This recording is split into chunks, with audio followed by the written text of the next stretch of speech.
Ki, utsup-utsup po sa inyo lahat. Dat. Bukayin muna natin to. Yan. So, magandang gabi, hapon, araw, kung anong oras mo man ito napapanood, kaibigan. Siyempre, no other, it's me, Sangyo. So, eto na naman ang video natin ngayon, no? Mga politikong nagbabalik, kagaya ni... O, nag-a-apply muli ba? Nag-a-apply muli bilang ating mambabatas sa mataas na kapulungan ng Senado, mga kaibigan. Pero eto, ano na natin? Pero sa pagsusubaybay natin sa Senado, nanonood naman tayo ng mga hearing nila, mga live hearing nila, live plenary session nila, di ba? Pero sa inyo po mga kaibigan, kailan nyo po ba o ilang beses nyo na po ba nakita o narinig si Lito Lapid alias Leon Guerrero na nagsalita po sa plenary o sa hearing man lang? Sige nga, i-comment nyo nga kung kailan nyo nakita at saan nyo nakita, di ba? Na nag-speech man lang siya, di ba? Na eto yung mga batas niya, di ba? Ito yung mga ginawa niyang o pinal niyang mga batas na ikabubuti ng kanyang mga kababayan. Di ba po? Wala. Di ba? Ang huli hong nakita ho natin na lumabas siya sa TV, nung napanood ko yung pelikula niyang alias Leon Guerrero.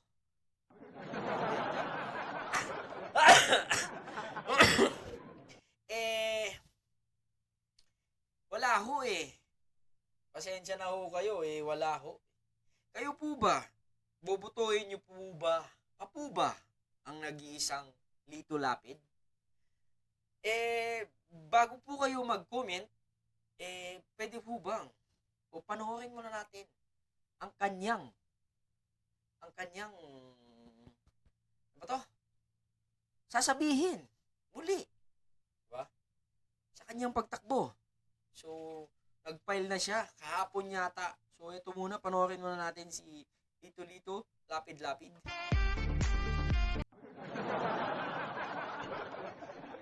Pero nihintay nyo na naman kung ano sasabihin ko rito. Ha? Siguro naman hindi nyo na ako ipagtatanong. Inaantay na naman namin kung ano ang sasabihin mo, Mr. Lito Lapid. Talaga. Inaantay nga namin yung mga batas na ginawa mong leche ka eh. Ganun pa man, pagbibigyan ka namin. Dahil 3 terms na po ako bilang senador.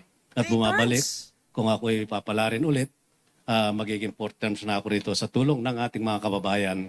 At ang ano ko po, Ang sabi niya, kung siya ay papalarin, magiging 4 terms. 4 terms. With S. Apat eh. Kayo po ba, pagbibigyan niyo pa po ba siya muli? Sana naman, mag-isip-isip kayo, bayan. Mag-isip-isip kayo ng 100 beses bago bumoto kay Lito Lapid. ngayon ako po ay nasa tourism. Ano po natin yung agritourism at saka bawat bayan, Tourism? one product, one town. At yung nga po, ano natin, at palalawigin ko po Ngayon ang mo lang naipasa ba natin ulit batas gagawin, na Mr. pre-legal Lito assistance at Lapid? tinatawag pong lapid law. Kasi po, hindi pa po nila nalalaman ng ating mga kababayan, lalo na po inaapi sa Anong ginawa mo sa loob ng 6 na taon? Ha? What did you do?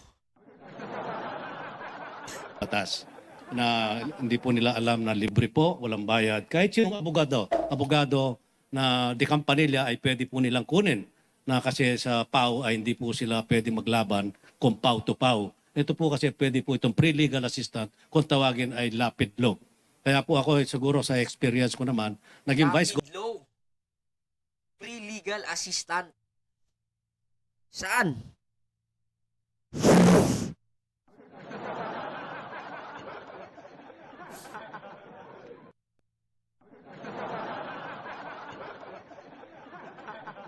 governor po ako, nalalawigan ng Pampanga na isang termino. 3 terms po ako bilang gobernador. Bali 9 years po ako na nanungkulan bilang gobernador ng lalawigan Pampanga. Oo. Pero dapat, hanggang doon ka na lang. Huwag ka na dapat pumunta sa Senado. Pwede yung pagiging gobernador. Tutulong ka. Alagaan mo yung probinsya mo. Iba sa pagka-senador eh. Yung senador, tagagawa ng batas.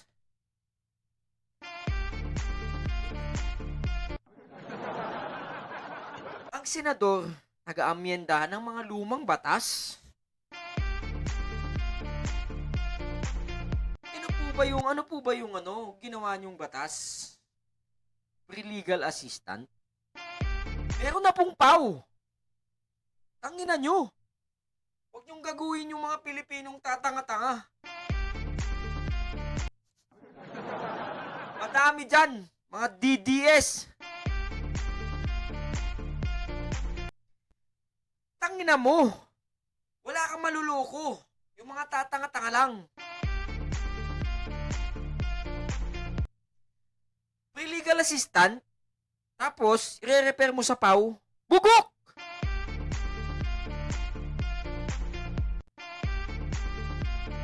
Tangina mo. Tang nargis ka. Nakuhay mong lelo mong panot.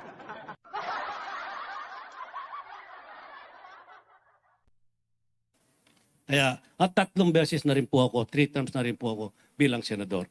Yun lang po, siguro sa experience ko ay pwede na akong manungkulan ulit at ulit. Bigyan sana ako ng pagkakataon ulit. Maraming salamat po sa ating mga Pangulo na dito binagyan ako na dito sa bagong Pilipinas. Maraming salamat. Alam mo, lito-lito, lapid-lapid. Pinapatanggal ka namin sa bagong Pilipinas kasi hindi ka naman bago. Luma ka na. Luma ka na. Laking pagkakamali ni Marcos, nilagay ka. Walang bagong Pilipinas dun eh. Sa line-up nyong alyansa, wala akong bagong Pilipinas dun, Mr. Lito, lapid-lapid. Tama na po ang panluloko. Nandito na ako. I-educate ko yung mga bobong Pilipino baka hindi ka botohin.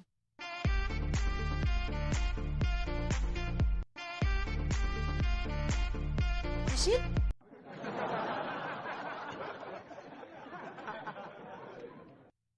Salamat po, Senator Lapid.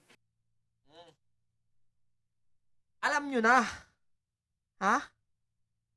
Ito lang naman oh. Ito lang yung magandang ginawa niya eh. Sinabi niya pala. Yung sinulat niya. Ayan oh. Oh. Yan. Basahin nyo. Anong sabi? Ang dilim eh. Mag-ingat sa pag-uwi mo. Utang nargis. Mag-ingat daw kayo mga bobong Pilipino sa yung pag-uwi nyo. Bukod sa lapid law daw, eto lang yung pangalawang magandang sinabi niya. Tingnan nyo. Oh, ayan oh. Oh. Oh. Ayan oh. Ingat sa may Wiset. Sabi niya, ingat may nag-aantay sa pag-uwi mo. Yun lang? Grabe naman. Ginawa nyo namang engot-engot yung mga Pilipino. Anyways, thanks, Mr. Senator. I'm always take care of myself. Naks naman ng English yun ah. So yun lang. Hanggang sa muli. Talagang ingat sa pagboto mga kababayan. Ingat, ingat.